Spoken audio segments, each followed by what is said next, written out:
Apa ngay? Quỳ lung lên.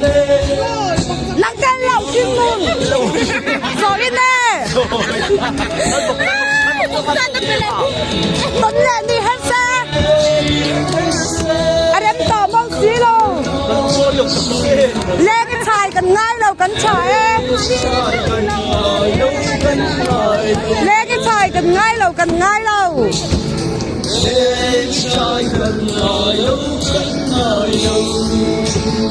Nó lui biết là cái tài dù ta.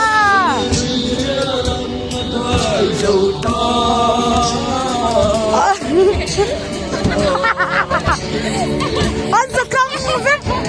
Cân tập cầu là hình lung măng cả ngay bị nèm xe.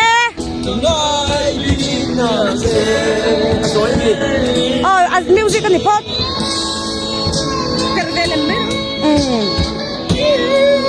Anh gọi chị in là còn phải đón.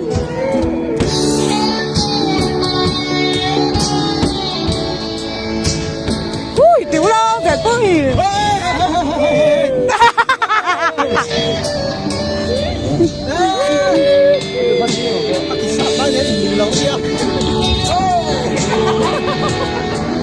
Dệt vui, à giỏi chị in.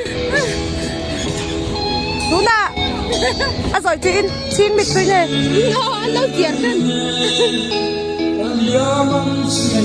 Sắc giọt thất bùr. À sangin tuần lên đi hết xe. Vậy tê, chúng ta đi đi.